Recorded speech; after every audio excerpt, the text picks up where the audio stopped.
This is an ad by Regain Couples Therapy. Let's be honest, loving your partner doesn't mean you always like them, and guess what? That's normal.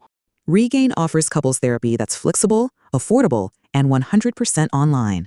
Whether you're reconnecting or working through conflict, Regain is here to support you both.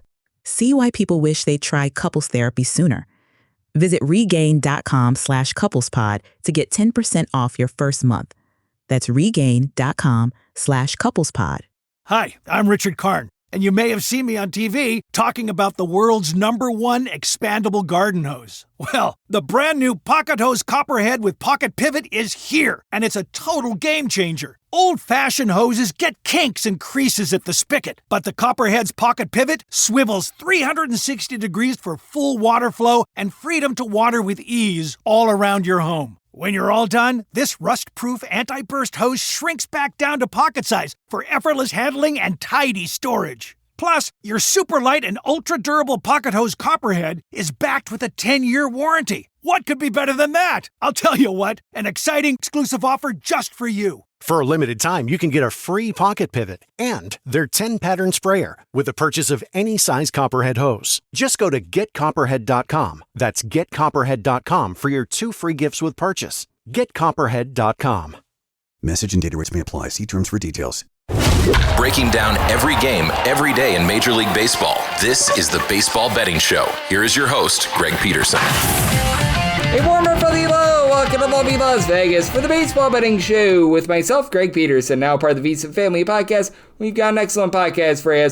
We're going to be joined in segment number 2 by a good friend of ours, Chris Cichon, who does great work over at WBAL in Baltimore. We're going to be talking about the state of the Orioles. We're also going to be chatting about the American League East playoff race. We're going to be talking about the American League wildcard picture as well, what the Orioles might be doing at the trade deadline. So that's going to be coming up in segment number 2. In the final segment, going to get you guys picks and analysis on every game on the betting board for this Baseball Saturday as we touch them all. If you do have a question, comment, segment idea, what have you for this podcast, you have one of 2 ways we offer those in. First one is my Twitter/X timeline at gunit_81. Keep in mind, Larry ZM, name does not matter, so as per usual, please do send these into the timeline. And the other way is find an Apple Podcast review. If you rate this podcast 5 stars, it is very much appreciated. Then from there, you're able to fire in whatever you'd like to hear on this podcast via that 5-star review. While I did not get in any Twitter/X questions today, everything is powered by EdgeBoost. EdgeBoost is making sure that bettors are able to access their funds whenever and wherever they want. 100% of gambling transactions are going to be approved. And when you go to edgeboost.bet, utilize that promo code of Greg, G-R-E-G. That'll get you a $1 for $1 match on your first deposit up to $25.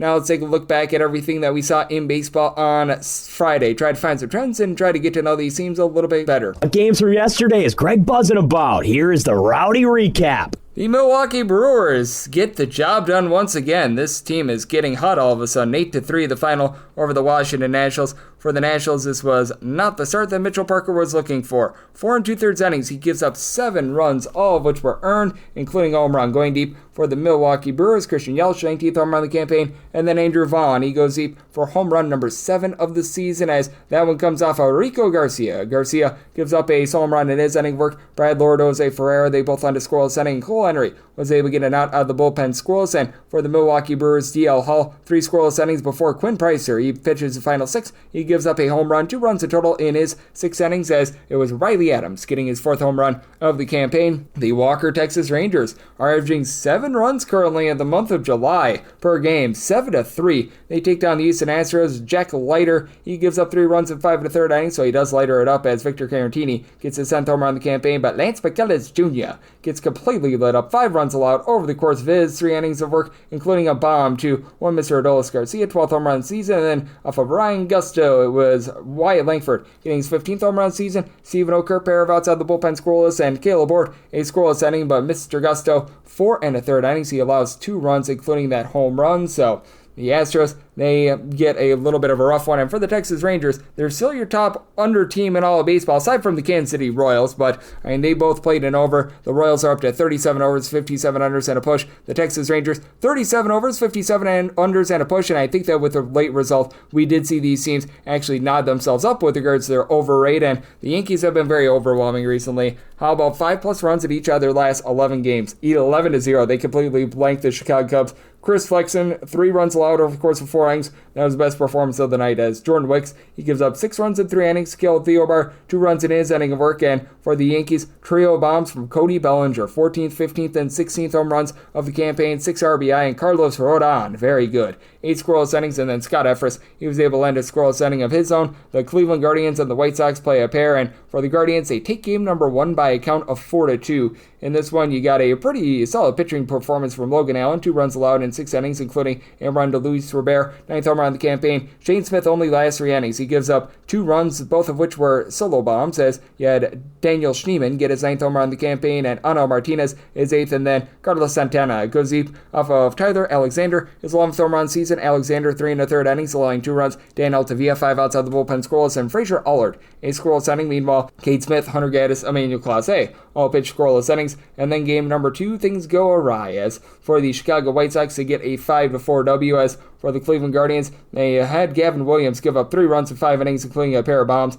It was home run number 8 and 9 of the campaign for Lennon Sosa. Meanwhile, the Cannon, Jonathan Cannon, gives up a pair of runs over the course of his 5 innings of work, including a home run to Jose Ramirez, 18th home run season. From there, for the White Sox, Jerome Leisure gives up a run in 2/3 of an inning. You had a run given up in an inning by Grant Taylor, and then Tyler Gilbert, and out of the bullpen, Brandon Eisert, a scoreless inning, and Mike Vasil has been really good out of the bullpen. 3 scoreless innings. The White Sox win this game despite stranding 12 men on base, as for Cleveland, Eric Sabrowski and Matthew Fessa combined for 2 scoreless innings. Paul Sewald, an unearned run given up as Daniel Schneemann had a pretty rough air out there in the field. Nick Enright, 4 outside the bullpen scoreless, as this game went to 11 innings, and Colby Allard, he gives up the winning run in the 11th inning on a Mike Tauchman infield single. The Atlanta Braves are now only 11 games below 500, 6-5. They take down the St. Louis Cardinals. One of the strangest things you'll ever find. All 11 runs scored in the first 3 innings, as Craig Holmes gives up 5 runs in 3 innings. And then from there, Aniel de Los Santos, 2 scoreless innings.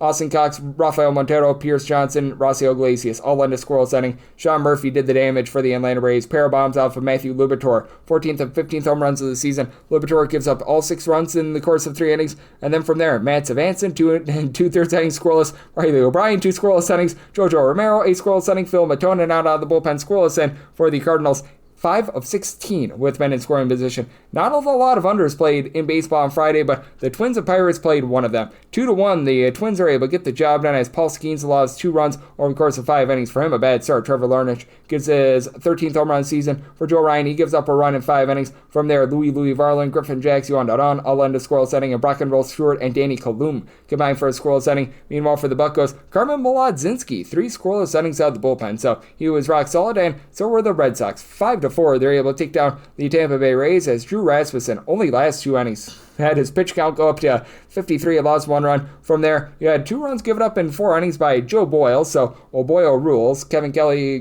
Garrett Clevenger, they combine for 2 scoreless innings, and then Pete Fairbank, he comes in the 9th inning and allows a walk-off home run to Ceddanne Rafaela. For Rafaela, he was able to get his 13th home run of the campaign, and Hunter Dobbins, not long for this game either. 1 2/3 innings, he allows a run. Ori Alcala, 3 unearned runs given up in his inning of work. Abraham Toro had a bad error out there in the field, but then from there, about Greg Weiser, Justin Wilson, Jordan Nix, and Chris Murphy, all ending scoreless inning, and Brendan Bernardino, 2 1/3 innings scoreless to be able to polish that one up. Being able to polish this one up was the Slam Diego Padres, 4-2. They take down the Philadelphia Phillies as Ranger Suarez gives up 3 runs in 6 2/3 innings. 2 of them were unearned. Now, he had his own error, and JT Realmuto had an error as well, so less than savory there, but Max Laser gives up a home run in his inning of work, and you had Tanner Banks give you an out of the bullpen scoreless, as going deep for the San Diego Padres, Manny Machado, his 17th home run season, and Ryan Bergert, he gives up a pair of home runs, solo bombs to Kyle Schwarber, his 30th home run of the season, and Nick Castellanos, his 12th, but he would give up those 2 solo runs in 4 2/3 innings, and then the bullpen would hold it down. Yuki Matsui not out of the bullpen scoreless. Jeremiah Estrada, Adrian Bonahone, Jason Adams, and Robert Suarez, they're all able to turn a scoreless inning. The Seattle Mariners were able to turn a bunch of runs on Mr. Terry Skubal and company. How about 12-3? The Seattle Mariners get the job done as they put up a 7th spot in the 9th inning. Luis Castillo gives up 3 runs in 5 innings, but then from there, Gabe Spire was able to end a scoreless inning. Edward Bazardo, 2 scoreless innings, and Juan Burgos, a scoreless inning of his own for Seattle. You had a pair of bombs from Cal Raleigh. Big dumper delivers his 37th and 38th home runs of the campaign, both out of the bullpen, and Drake Skubal does give one up to Julio Rodriguez for his 12th home run of the campaign. For Skubal, he gets just 5 strikeouts, 4 runs allowed in 5 innings. From there, Brendan Hennefy, 5 outs out of the bullpen squirrels. Tyler Holton gives up his home run in 1 1/3 innings, but then you had Carlos Hernandez give up 4 runs, 3 of which were earned without recording it out. Brian Herter gives up 3 runs in a third of an inning, and you had the backup catcher, Jason Rogers, give you a pair of outs out of the bullpen scoreless. The Colorado Rockies, congratulations on win number 22 of the season, 3-2. They take down the Cincinnati Reds. As for the Reds, you had Chase Burns get 10 punch-outs, allowed 2 runs in 6 innings. Pretty solid start, did give up home run to Ryan McMahon, 13th home run of the campaign, but bats could not get going for the Reds. 0 of 11 with men in scoring position. You had Neovalli Marte go deep off of Germán Marquez for his 5th home run of the season. Marquez gives up his home run in his 6 innings of work. Jake Bird gives up a run in an inning. Juan Mejia, Victor Vodnik, both on to scoreless inning. And for the Reds bullpen, Lyon Richardson, Scott Barlow, both give you a scoreless inning, and Tony Santillan, he comes in for an inning. He allows a run along the way. We're going to be talking more Orioles in the second segment with our good friend in Chris Cichon, but he was happy that the Orioles got the job done over the Miami Marlins, 5-2 the final. Marlins had won 11 straight games on the road. They've now lost 3 straight as Edward Cabrera gives up 4 runs in 4 innings. From there, the bullpen not bad. Lik Picard, a scoreless inning. Tyler Phillips, 2 scoreless innings, and Cade Gibson, a run given up in his inning of work, as you had Otto Lopez get his 10th home run in the campaign. Too little, too late. That comes off of Andrew Kittredge, who gives up 2 runs in his inning of work. Both came in the 9th inning as Gene Kramer, 7 scoreless of his own, and then Yennier Cano, don't you know, he was able to turn a scoreless inning of his own for the Kansas City Royals. They really let go of this game against the New York Mets, 8-3 the final. Mets were down 3-1 going into the 8th inning, and then they were able to have an outburst as Francisco Lindor was able to go deep in the 9th inning off of Taylor Clark, his 19th home run of the campaign, and Clark gives on up to Juan Soto, his 22nd home run of the campaign. For Michael Wacha, solid start, 1 run allowed in 5 innings. On El Zerpa, 4 outs out of the bullpen squirrels, but then Steven Cruz gives up 3 runs in 2/3 of an inning. Carlos Estevez was unable to hold inherited men on base as he went for an inning, not charged with any runs, but all the inherited runners, they came in, and Taylor Clark, 4 runs given up in his inning of work. For the Royals, you did have Bobby Witt Jr. supply his 14th home run of the campaign as he goes deep off of Oscar Brazoban. For the Mets, Kodai Senga, not a lot of length, but 4 scoreless innings. From there, you had Brazoban give up 2 runs in his inning of work, including that home run. Alejandro Correa comes in. He gives up 1 run in his 2 innings of work, but then Reed Garrett and Chris Stavinsky, they're both able to end a scoreless inning. Doing this before midnight Pacific, 3 o'clock a.m. Eastern, because I need to have this up by then, and the late games are right now wrapping up. The Blue Jays should be able to take down the A's. This is currently in the 8th inning, 7-3. The Blue Jays are in the lead. The lone question mark is, are we going to be able to get that 11 total under? As for Max Scherzer, solid start, 3 runs allowed over the course of 6 innings. Did give up a pair of home runs. Tyler Soderstrom, 17th home run season. Nick Kurtz is 16th, but Luis Severino, 5 runs allowed in 4 2/3 innings. Now, 4 of them were unearned as Zach Galoff, he had a bad error out there in the field. And then from there, a third of an inning, Jack Perkins gives up 2 runs, and currently Osvaldo Bido has lent 2 scoreless innings. As for the Toronto Blue Jays, you've had out of the bullpen Braden Fisher along with Brandon Little be able to combine for a scoreless inning. The Giants are looking to hold on against the LA Dodgers. The Giants did go up in this game by a count of 8-2, but you've seen the Dodgers rally. It is currently 8-6 in the 7th inning as I record this. As for the LA Dodgers, Dustin May had Mayday, 7 runs allowed over the course of 4 2/3 innings, including a pair of bombs. As going deep off of him, it was Willie Adames. He had his 12th home run of the campaign, and Dom Smith, his 2nd home run of the season. Anthony Banda from there gives up a run in a third of an inning, and Jack Dreyer, a scoreless inning of his own. And for the Dodgers, you've had a pair of bombs. Shohei Ohtani off of Logan Webb, 32nd home run of the campaign, and Michael Conforto, 8th home run season. As Webb, not sharp in this one, 6 runs allowed in 5 1/3 innings. Randy Rodriguez since then has come in 1 1/3 inning, and he has went scoreless thus far, so we shall see what happens there. And currently going into the 9th inning, Diamondbacks and Angels have played themselves an over, but we shall see which team is going to come out victorious as it's 5-5. Ryan Olsen, 4 runs allowed in 4 innings, including a pair of home runs, as Yoel Moncada gets his 7th home run season, Zach Neto his 15th, and Tyler Anderson, 4 runs allowed in 5 innings of work, giving up a home run to Randall Grichuk, who got his 6th home run of the campaign, and then off of Reed Detmers, he gets home run number 7 of the campaign. Detmers, solo home run in his inning of work. Brock and Roberk and Jose Fermin, both able to lend a scoreless inning. And if you're taking a look at trend-wise what we're getting in baseball right now, it very much has been an underwhelming season, but over the last 7 days, the overs are starting to come through. 44 and 44, so a 50-50 split with these late games. We've got at least 2 more overs to add to the board, if not 3, and For favorites, they're right now hitting at about 52.2% on the money line, 47 and 43. If you look at the season to date, right now we've got 645 overs to 713 under, so 52.5% hit rate to the under, and favorites on the money line hitting at about 57.7%, 806 and 591. So that's what we're seeing in baseball right now, and that's what we all got on Friday. Now let's take a look at what we're getting out of the Orioles in the American League and what we've got in terms of the Saturday card, especially what we've got in terms of that Marlins versus Orioles game. We're going to be joined by Chris Cichon of WBAL in Baltimore next, right here on the Baseball Betting Show with myself, Greg Peterson, now a part of the Decent Family Podcast. This is an ad by Regain Couples Therapy. Let's be honest, loving your partner doesn't mean you always like them, and guess what? That's normal. Regain offers couples therapy that's flexible, affordable, and 100% online. Whether you're reconnecting or working through conflict, Regain is here to support you both. See why people wish they'd try couples therapy sooner. Visit regain.com/couplespod to get 10% off your first month. That's regain.com/couplespod. Breaking down every game, every day in Major League Baseball. This is the Baseball Betting Show. Here is your host, Greg Peterson.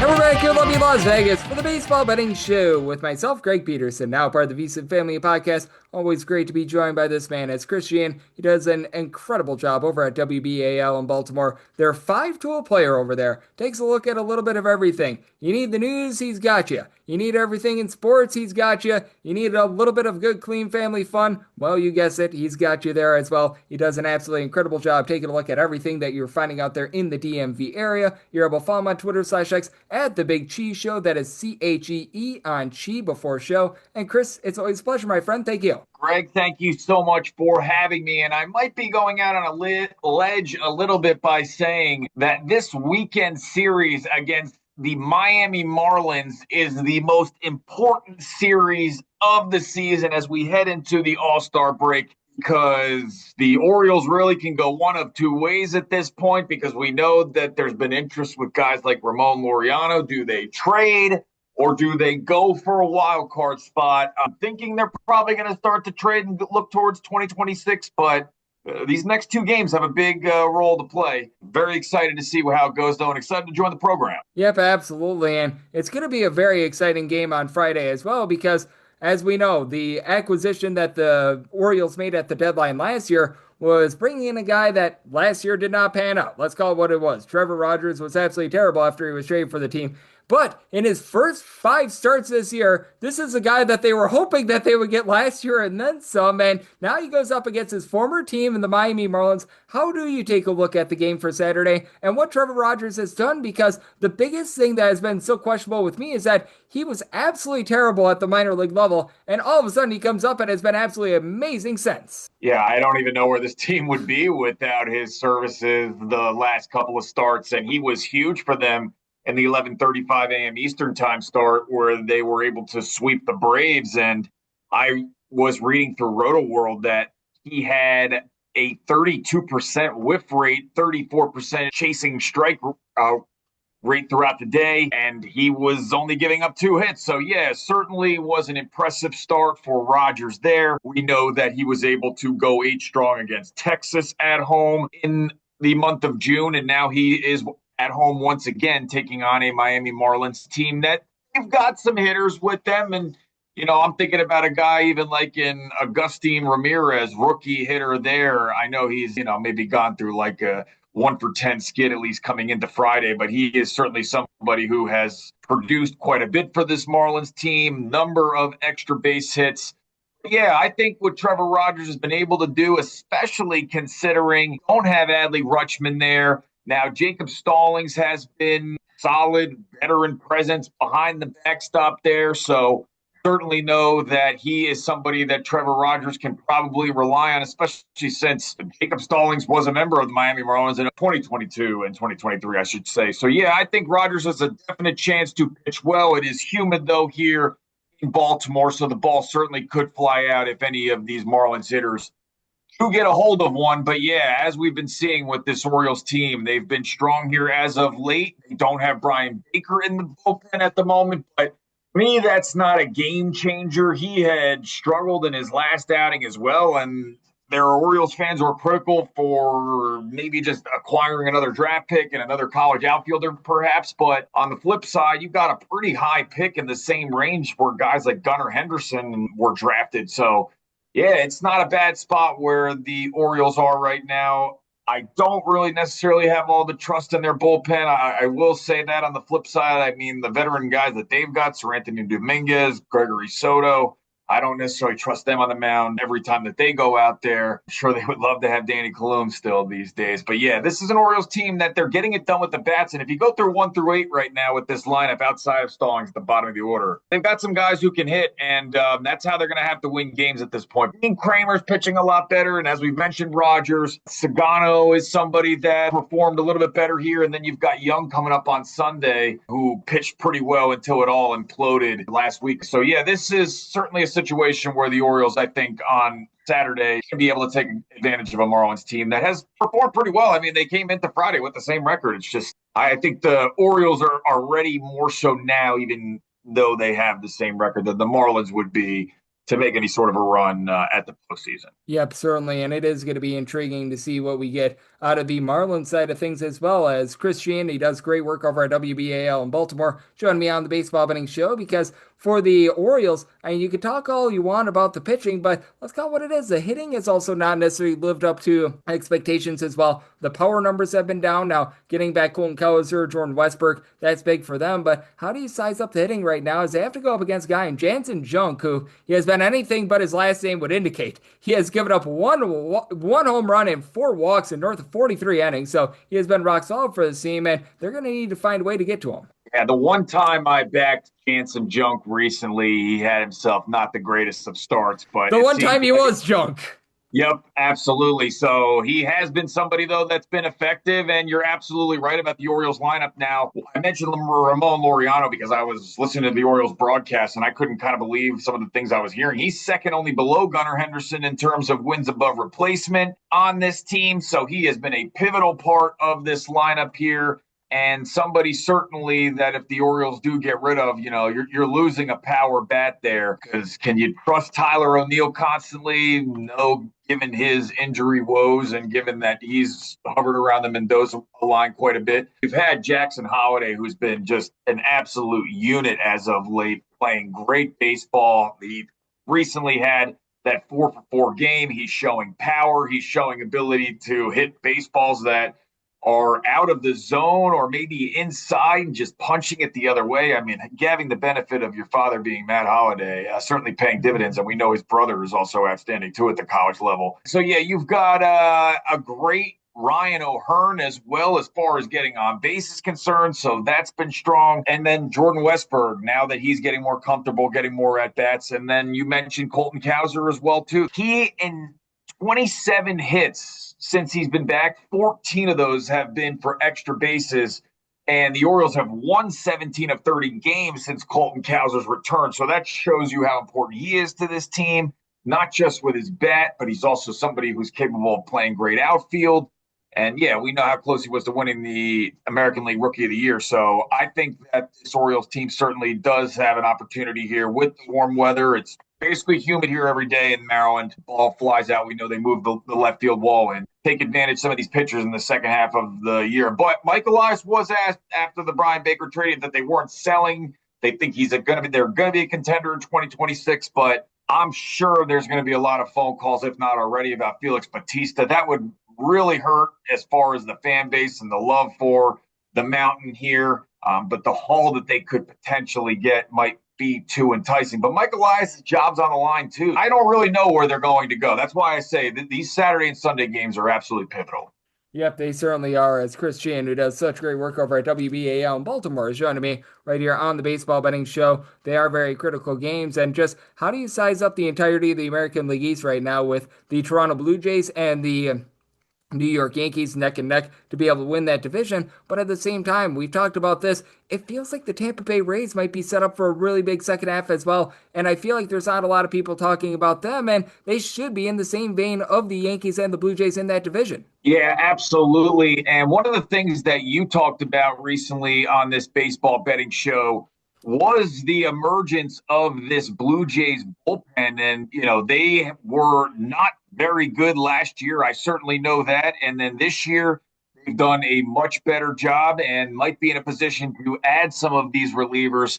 So, yeah, I really like what this Blue Jays team is bringing to the table as far as their hitting is concerned. And, I've been critical of Jose Barrios, but he actually has had quite a bit of quality starts. I was looking through some of the numbers. Kevin Gossman can implode at times, but ultimately is going to be a consistent starter for your team. And yeah, when you've got the middle of that lineup, George Springer at the top there, that's certainly a team that I'm just going to be trusting. When you're talking about a Tampa Bay Rays team, they're an interesting bunch because Caminero has been outstanding. We'll see him in the home run derby. And you've got guys like Jonathan Aranda who've got power. Brandon Lau has power, although every time I'm a Rays backer and I feel like Brandon Lau's up with 2 outs and runners on, he is not going to deliver for this team. I don't know that there's a statistic that measures clutch performances, but I wouldn't put Brandon Lau very high on there. But Yanni Diaz has stepped up and been a solid power hitter for this team. And, Danny Jansen doing a good job behind the backstop there. But their bullpen, I mean, they've been blowing games after games. They needed to acquire Brian Baker because, Kevin Kelly hasn't been all that great. And so, yeah, this is a team that's needed the relief. We know that their starting pitching is going to be getting a boost now with Shane McClanahan expected to be returning here soon. Shane Baz has been better. And, the team that I was very wrong on the last time I came on your show was the Boston Red Sox. I was almost dismissing them in terms of this race, but now they've got Alex Bregman back in the heart of their lineup. When you've got guys like Rafaela and Abreu hitting with some power, this is a team that might be able to overcome the narrative that they were sellers when they gave up Devers and make a run at this, considering, I feel like every time Lucas Giolito goes out these days, he's pitching a solid game. So, yeah, really every team you can talk about. I haven't even gotten to the Yankees, and we'll see how they end up this weekend. But, yeah, this has been a really intriguing AL East race. That's a little why, again, I'm going to go back to my original point. I think the Orioles may look at the situation and say, this division's just too loaded this year. Let's take maybe a run at next year with some key pieces and trade some of these assets that we know we can get a major haul on. Yep, and that is going to be such an interesting part of it as well. But as we know, too, even though the AL East race is, let's call it what it is, it's out of range for the Orioles, it just feels like the wild card in general is so open. And I think that that's what could be keeping teams like the Royals, the Twins, the Orioles, who we're talking about right now, just continuing to believe that there's hope because, that final wild card spot, you could be like at 86, 87 wins and be able to acquire that the way that I'm viewing things. Yeah, absolutely. And you've done a great job pointing out the Royals' inefficiencies on offense. This is a team that, imagine if they could have like Jack Caglione batting, higher than like in the 210s or 220s, another power bat there to add to a Bobby Witt Jr. I don't feel all that comfortable, as I've mentioned before, with India in this lineup at times, but you've got Salvador Perez, who's a solid hitter for this team. And yeah, the Kansas City Royals, they've got a bullpen who can certainly get it done. So I think that they're going to be in the mix, and they've been starting to win some ball games recently here. Had some pretty good games against the Seattle Mariners recently. And so we'll see how they are in the mix. And then the Minnesota Twins, as you talked about too, they're certainly a team that has the offensive name recognition, perhaps with guys like Carlos Correa, but he's certainly not the power hitter that he was, but Byron Buxton's had a better season. And so this Twins team I have liked, and this is, I like them to be at least in contention for the AL wild card, playing in this division, the AL Central, because I don't know how many games they're going to have left against the Cleveland Guardians, but that is a team that has been putrid offensively. So they get a little bit of help taking on the Chicago White Sox right ahead of the All-Star break. But yeah, Minnesota's a team that I think will be in the conversation as far as the wild card is concerned. And, we know Detroit is running away with the AL Central division. And it's really been fun to watch superstars like Riley Green and Spencer Torkelson, who very questionable as far as where his career was going. really blossoming and delivering for this team. And you got Tarek Skubal, who has just been lights out pitching wise, and they're getting it done with the bullpen as well. They have all of the pieces, Detroit, at the moment. And so we'll see how they are able to go through the dog days of summer. And I know they just dealt with the injury to Kerry Carpenter, but like even guys like Colt Keith have been able to step up and do a good job for this ball club. And yeah, the veterans like Gleyber Torres and Javier Baez. I mean, I don't think the Tigers descend at all during the second half of the year, but I think that the other couple of teams, the Royals and the Twins, I feel better about the Royals as far as a wild card team than I would about the Minnesota Twins, but the Guardians, I don't see them making any sort of a run like they did last year. Just not enough guys that are being able to deliver on an every night basis. And Jose Ramirez isn't having such a great year either. And I know Stephen Kwan's going to be representing them in the AL Central, but he's not so much a power bat. You need guys to drive people like Stephen Kwan in. And so they've struggled in that department, and they're not a team that I think is going to be a threat, And then you've got the AL West, Texas, the Rangers. Was really impressed with them against the LA Angels on Thursday night. You pointed out in the show again, Corey Seager's resurgence. So, hey, I mean, I think that they're going to be in the mix. You're going to have Seattle in the mix with Houston in first place, seemingly thinking that they're going to win the AL West. So I was against the expansion of all the wild card a couple of years ago, but I think it's really made for more competitive baseball, and I'm totally for it now. I'd rather see more teams going for it than more sellers. Yep, I'm right there with you. We've got your obvious sellers looking at you, the Colorado Rockies, looking at you, the Chicago White Sox, but most of these teams very competitive. The Atlanta Braves, they might need to be sellers as well, but we're always buying stock in you, Chris, because you do such an amazing job out there in the lovely city of Baltimore, reporting upon a little bit of everything, and I know you're doing a great job holding it down in the DMV area. So let the good people at home know it's all on tap for you and how people can follow along on social media and other platforms. Greg, thank you again for having me at the Big Cheese Show on X and on Instagram. And what's coming up with me, I will be doing the news on WBAL News Radio 1090 leading up to first pitch of the Orioles and Marlins game on this Saturday. And then my wife and I are going to be seeing F1 on our anniversary. So I don't know that I'll be watching a ton of it. I'll catch the highlights after, but I'm going to dedicate our time to watching a car racing movie with Brad Pitt and then getting back on the horse for baseball on Sunday, man. Loving these early baseball games on Sunday morning we've been having, and loving joining your show, Greg. Thanks for having me. And Chris does an absolutely incredible job taking a look at this great game of baseball that we all know and love. We might need to get him as our Formula One guy pretty soon as well, with him going to the movie on Saturday, but every single time he joins me, lends such great insight. So big thanks, Chris, for joining me on the Baseball Betting Show, now part of the VSiN Family Podcast. And then next it is that time of the podcast, I give you picks and analysis on a game on the betting board for this Baseball Saturday as we touch them all. This is an ad by Regain Couples Therapy. Let's be honest, loving your partner doesn't mean you always like them, and guess what? That's normal. Regain offers couples therapy that's flexible, affordable, and 100% online. Whether you're reconnecting or working through conflict, Regain is here to support you both. See why people wish they'd try couples therapy sooner. Visit regain.com/couplespod to get 10% off your first month. That's regain.com/couplespod. Breaking down every game, every day in Major League Baseball. This is the Baseball Betting Show. Here is your host, Greg Peterson.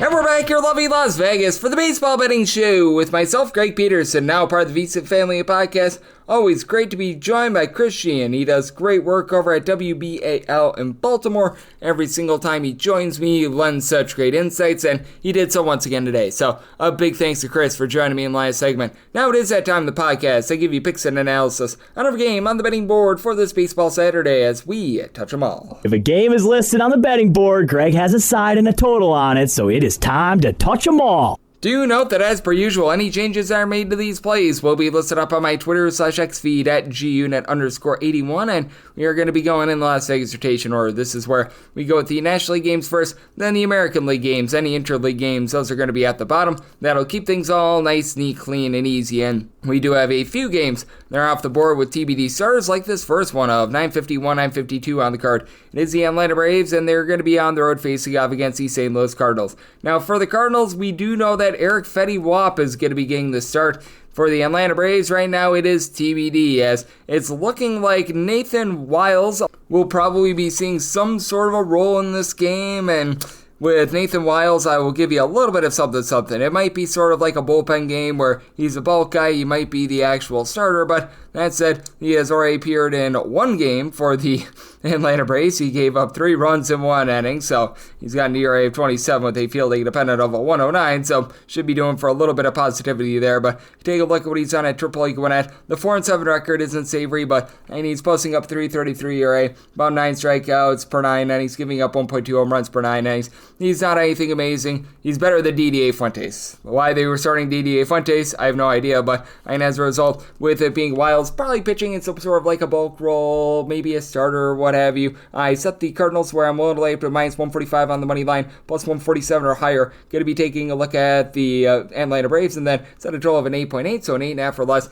and on the over a 9 or higher to the under, as Eric Fetty has had his issues this far this season as well. He's not getting a lot of swings and misses, as for Mr. Eric Fetty, he is posting up above 5.5 to 5.4 strikeouts per 9 innings. He's given up 4.3 walks per 9. The one thing that he's excelled at is not giving up the deep ball. He's only giving up 1 home run per 9 innings, but a 4.79 ERA with 3+ runs allowed in 4 out of his last 5 starts. But this is also an Atlanta Braves team that is just simply underwhelmed at the plate this year. They are 23rd in the big leagues in terms of runs per game. Ronald Acuna Jr. fortunately is not injured. He's been able to give you a 450 on base. Had a little bit of an injury scare a tad earlier in the week, but should be all good to go in this one. And then you've got Austin Riley, who's been able to give you 15 home runs. And I will say, for Matt Olson, he's been able to do a very rock solid job for this team. Mr. Matt Olson, he's been able to go out there, been able to give you north of a 370 on base. He's supplying the team with a double-figure amount of homers, but it's really the bottom lineup. Michael Harris, Ozzie Albies are hitting at 235 or lower with 6 to 7 home runs apiece out of both of those guys. You've had Nick Allen really not provide any power along with Alex Verdugo, and they're both hitting about a 240. Sean Murphy has been able to give you 13 bombs, but he's hitting at 225, so it's been up, down, all around for them. And for the Atlanta Braves, this has not been like some sort of an awful bullpen or anything like that. I recognize that they've blown a few games, but if you look since May 1st, they're 4th in the league in terms of bullpen ERA at a 3.32, as you've got Desbel Hernandez off the injured list, Dylan Lee, both of these guys a sub-3 ERA, been able to get presentable innings out like some Pierce Johnson, Aaron Bummer and company, and on the flip side, you've got yourself a St. Louis Cardinals team that's about league average with regards to their bullpen ERA, but you've had Ryan Elsley, who was blowing some saves for his beginning part of the season, really lock in. They've also been able to get really good innings out of the likes of Jojo Romero, Steven Matz, Kyle Leahy. These guys have been able to give you a sub-350 ERA. Phil Matona has been great as well. And for the Cardinals, this team is in the bottom 7 in the big leagues in terms of home runs on a per at-bat basis. You've got a quartet of guys that have between 10 and 12 home runs: Nolan Arenado, Lars Nootbaar, Wilson Contreras, and Alec Burleson. Burleson along Brendan Donovan are both hitting above a 285. You've had Wilson Contreras, Lars Nootbaar, both give you north of a 335 on base, and Nolan Arenado down to a 305 on base. He just hasn't been himself this season, but you also have the Ivan Herrera injury that's hurt them a little bit. Pedro Paz at the catcher spot just isn't providing a lot with regards to his bat, but when you've had Yoel Pozo out there, he's actually been very solid, hitting about a 300, so it's been a little bit of an up and down lineup, but I do think that they're going to be able to get to just a poo-poo platter of just different guys that I'm expecting for the Atlanta Braves to throw, and I do think that Eric Fetty has a little bit of success here, so 8.5 or less in on the over, 9 or higher the under, and with the Cardinals, I'm willing to lay up to a minus 145 on that money line, plus 147 or higher. Looking at the Braves, 953, 954 on the betting board. It is the LA Dodgers on the road against the San Francisco Giants. Landon Roop goes for the Giants. Shohei Ohtani is on the bump for the Dodgers, and the Dodgers are between minus 140 to minus 145 favorites, and in that neighborhood of plus 118 to plus 135 is that number on San Francisco. 8 is the total. Over and under, both at minus 110, and for Shohei Ohtani. I set him at a minus 121 on the money line. I just don't expect a lot of length here. Like, maybe they ramp him up to 3 innings, but he's went out there and he, in his first 4 starts, has given you 1 or 2 innings in every single one of them. And I mean, they've been a solid 1 or 2 innings, so give a little bit of credit. It's not like he's been bad when he's been out there. He's posting up a 150 ERA, but there's not much you can do when you're throwing 6 innings in 4 starts. So he's been essentially an opener plus, and that means that you're going to get a bulk guy, most likely of Justin Robelski, who's been actually pretty solid coming out of the bullpen. He's got a sub-350 ERA. When he's been out of the bullpen as a starter, he just has been absolutely wretched, but that means that for the LA Dodgers, that's going to provide a lot of strife on a bullpen. Now let's call it what it is. It has not necessarily been amazing this year. A lot of it has been due to the injuries, but for the LA Dodgers entering into the day on Friday, their bullpen ERA hovering right in the neighborhood of about 24th in the big leagues with a 4.44 ERA. Jack Dreyer has been able to give you a sub-350 ERA, but Tanner Scott north of a 3.5 ERA. Kirby Yates has not been himself thus far this season, so you've got a lot of guys that have really been struggling. And for the San Francisco Giants, yeah, this has been a lineup that has been struggling ever since picking up Rafael Devers. Hasn't necessarily been the fix for being able to get things online with regards to the bats, but you do still have someone like a Mike Yastrzemski who's able to give you north of a 335 on base. You've been able to get some good production out of Eloy Ramos. 14 plus home runs, about a 343 on base out of him. You've got Wilmer Flores giving you 11 home runs, and he's hit for north of 55 RBI, albeit he's been quite inconsistent with that regard. But you all of a sudden have Willie Adames, who's hit 5 home runs over the last 3 weeks, starting to round into form a little bit there. But these guys like Luis Matos and company at the bottom of the lineup need a bit more there. Patrick Bailey hitting below a 260 on base. That has been less than ideal. And for the Giants, while the bullpen has started to regress a little bit for them, they still entered into Friday number 1 in the big leagues in terms of bullpen ERA. Lots of guys who are able to give you a sub-315 ERA. Eric Miller, Randy Rodriguez, Taylor Rogers, along with Camilo Duvall, have been rock solid. Joey Lucchesi has been able to give you some relief as well. You could probably use him as a long guy, as he used to be a starter, and Spencer Bivens has been solid with that regard as well. And for Landon Roop, not necessarily like a strikeout artist or anything like that. Right now, he's been able to give you about 8 strikeouts per 9 innings, but he's been steady. 339 ERA. He's giving up 0.8 home runs per 9 innings. Walks are a little bit high. He has been giving up 4 walks per 9 innings, and he does have to face off against a Death Star lineup of the LA Dodgers that is in the top 3 in the big leagues in terms of runs per game. We've seen a little bit of regression here with them over the last few days, and it has been a case where Mookie Betts has not necessarily been himself this year with about a 316 on base, but Shohei Ohtani continued to do amazing things as he is supplying the team with a 383 on base, 30 plus home runs, and you've been able to get good production out of some of the ancillary guys like a Will Smith, who's been able to get jiggy with it. He's been able to give you north of 400 on base. Max Muncy being on the injured list has hurt the team a little bit, but Freddie Freeman about a 370 on base. You've had Andy Paez, Teoscar Hernandez combined for 31 home runs. I know that Hernandez was dealing with a little bit of an injury, so good to have him back out there in the fold, but I do think that in the end, the Giants are being a little bit disrespected here. I do think that the Dodgers bullpen gets lambasted. I semi-tell it at 8.3. I like the over and the Giants on the money line at a plus 122 or higher. 955, 956 on the betting board. Another one of those mystery games is the Rockies at the road to face off against the Cincinnati Reds. And yes, we're on to Cincinnati, who's on to Brady Singer, who hopes to have the Rockies singing the blues, and it is all to be determined on the bump for the Rockies, so this game is off the board. The CBS projection was Brandon Blaylock, and if you do indeed get Mr. Blaylock on the bump, this is going to be a game where the Rockies are going to be north of a $3 underdog. I set the Cincinnati Reds at a minus 306 on the money line. I'd be willing to go up to about a minus 150 on that run line. Then set a total to wear a 9 or less. I'm in on the over 9.5 or the under. Not going to go too far in on Blaylock just because we don't know if we're actually going to be getting him or not. And if you do get someone else like a Carson Palmquist or something, it's not like it's any sort of upgrade for the Colorado Rockies. They're a wet match in a dark cave.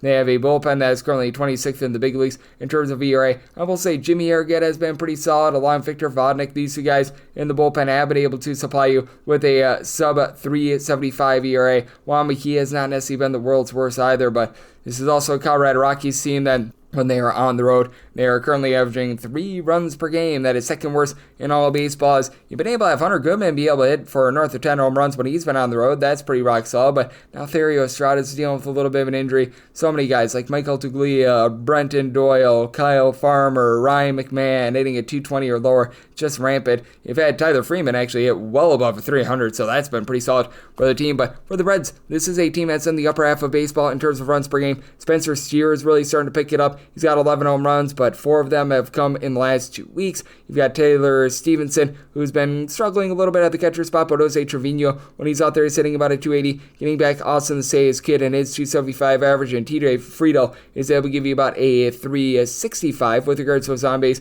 That's rock solid. And Ellie De La Cruz, obviously, the main man, 18 bombs, 350 on base. He has been able to swipe all those bags. And for the Reds, while the bullpen is not amazing, it's right around about league average in terms of their ERA. And I do think that they're going to do a nice job holding down the fort here, as you've got the likes of Emilio Pagan and Tony Santillan give you a sub 335 ERA. I will say for Pagan, he does give up more homers than I'd like, but Brent Suter has been relatively good as a long guy. And additionally, when it comes to Brady Singer, even though it's been a little bit of an up-down, all-around sort of season for him, I do think that he's going to find it a little bit more here for Singer. His swing and miss stuff has not necessarily been amazing this year. His strikeouts per 9 rate is hovering right in that neighborhood, about an 8. He has been giving up north of 3.5 walks per 9 innings, but has really been able to hone it in recently. 2 runs or fewer allowed, and now 5 out of his last 6 starts. He has looked much, much better. He has been able to get the walks down, 2 walks or fewer in 3 out of his last 4 starts. I do think that the Reds are going to be able to go out there and land base Rockies. I'd be willing to lay up to a minus 150 or so with that Reds run line. Set their money line at a minus 306, so it would need at least a plus 307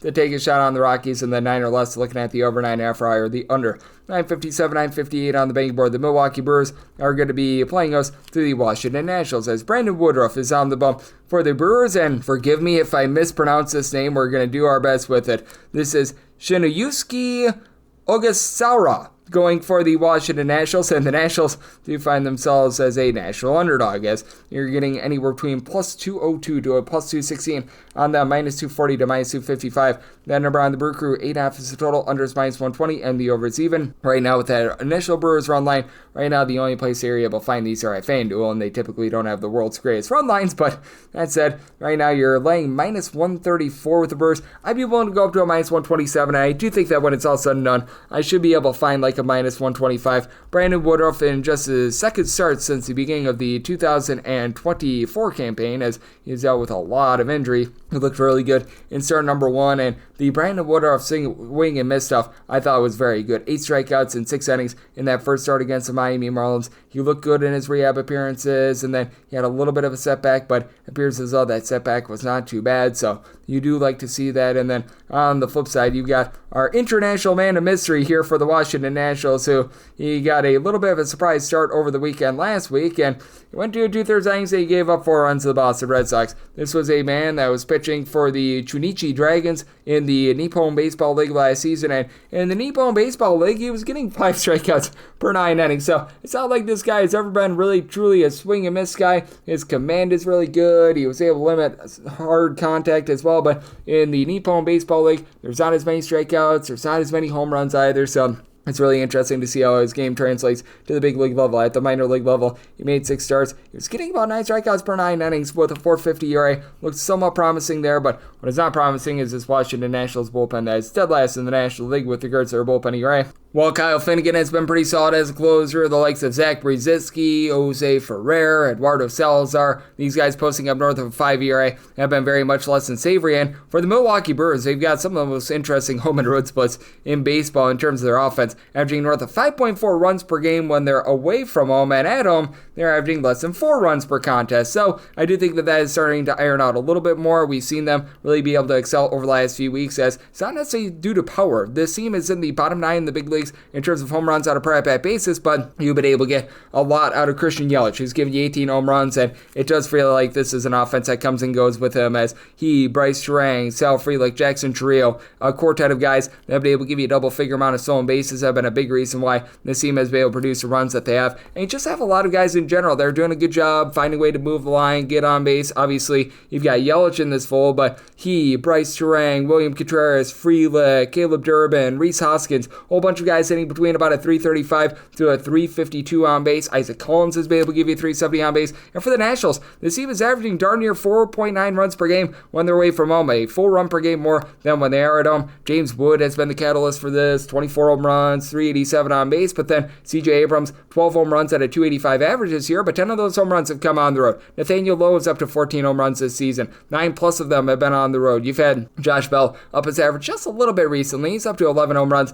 as well. You do have a few guys that are shaky in terms of moving the line, getting on base, but Alex Call up to about a 385 on base as well. So very interesting circumstance here. I do think that for the Brewers, they should be able to win this game and win this game quite convincingly, as I did set them on the money line at a minus 252 at a minus 127 or better. Looking at that run line and set a total of 8.6. So here at the 8.5, I do like the over 959, 960 on the card. The Philadelphia Phillies are on the road against the San Diego Padres, as Yu Darvish goes for the Pods and Zach Wheelan and Dylan Wheeler is on the bump for the Phillies. Phillies are a very nice size favorite of between minus 140 to a minus 150, plus 122 to a plus 130 is that number on Slam Diego. 7.5 is the total. Under is between minus 115 to a minus 120, over is between even and minus 105. And if you'd like to lay a run half right now with the Philadelphia Phillies, you're going to be getting only a plus 106 on this.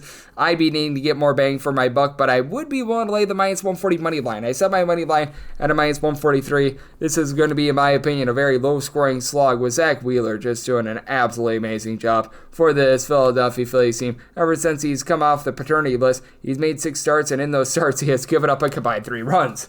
He is absolutely mowing them down. 8+ punch-outs in each of the last 5 starts. For those of you guys looking for K-props, he's been able to do an amazing job there. 11.5 strikeouts and 1.9 walks per 9 innings. Leads the National League in terms of fewest hits allowed per 9 innings as well. Been just off the charts. And then for you, Darvish, he made his first start of the season a few nights ago, and it wasn't terrible. It wasn't amazing. He did give up quite a few walks. 3 2/3 innings, 5 punch-outs, so you'll like to see that, but he didn't make a lot of minor league rehab starts, so that means that he might be a little bit, shall we say, shorter with regards to the start, and that's going to put a lot of pressure on a bullpen that has been good for the San Diego Padres. Top 6 team with regards to bullpen ERA. You've had Adrian Monajon be a really good long guy for this team. He's right now supplying you with a sub-275 ERA. Additionally, you've got Jason Adam, who's been able to give you a sub-2 ERA. David Morgan has done a rock-solid job for this team as well, but I mean, you've had Robert Suarez really start to act up. He's blown like 3 saves over the last 3 weeks. You've been able to get some relatively okay production out of Jeremiah Estrada as well, but this has been a Padres offense that has been relatively pedestrian, and having to go up against Zach Wheeler, it's not going to be up and out with that. You do have a trio of guys who have been able to give you at least 14 home runs apiece.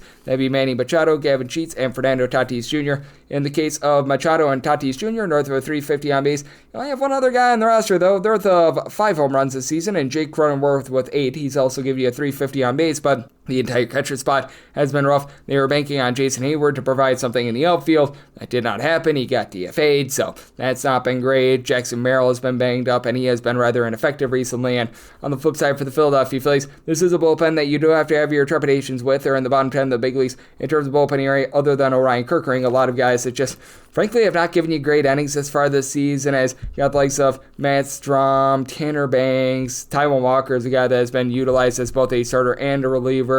Throw in there as well someone like a Joe Ross. All these guys have been providing an ERA that is north of a 340 aside from Tanner Banks, who's actually been able to find it a little bit more, so credit where it is due. But for the Philadelphia Phillies, this is a team that does have quite a bit of explosiveness on offense, with Kyle Schwarber giving you 29 bombs, 383 on base, and then a quartet of guys between 10 and 11 home runs. Bryce Harper, Max Kepler, Trey Turner, Nick Castellanos, and I am for Turner. 24 stolen bags, north of 340 on base. You've had Alec Boehm not give you a ton of power, but he's hitting about a 280 as well, so got a nice team in terms of guys being able to move the line, find a way on base. Harper seems to be finding his own after spending some time on the injured list, so I do think that for Zach Wheeler, gets the job done in what I think is going to be a relatively low-scoring game. So I might total 7.2, so at the 7.5, I like the under, and I like a chalkier money line here with the Phils. 961, 962 on the card. The Detroit Tigers play LC Seattle Mariners. George Kirby is on the bump for Seattle, and Casey Mize goes for Detroit. Detroit is anywhere between a minus 120 to a minus 125 favorite, and between plus 104 to a plus 115 is that number on Seattle, and 8 is the total. The under is minus 115, and the over is minus 105, and for Kirby, I did set the Mariners at a plus 121. Right now, we're seeing that minus 120 out there on Detroit. That's the absolute max I'm willing to lay, but I'm going to be willing to lay that number. Casey Mize has just been solid for this Detroit Tigers team. I recognize he's not some sort of a strikeout artist or anything like that. He's only getting about 7.7 strikeouts per 9 innings, but he keeps things out in front of him. 1.2 home runs, 2.2 walks allowed per 9 innings, and he has given up a combined 7 earned runs, 8 in total over the course of his last 5 starts. So really like what he's been able to do there. And then On the flip side, it has been a guy in George Kirby who had a rough start to the season, coming off the injured list. You could tell that he was not fully right, but for George Kirby, has been able to really do a nice job of rounding into form. He's now given up 2 runs or fewer in 5 out of his last 6 starts, with the lone exception being a day in Wrigley Field where the wind was blowing out and it was about 500 degrees. So I will throw that one out. So he has been very rock solid recently. He's getting north of 9 strikeouts per 9 innings.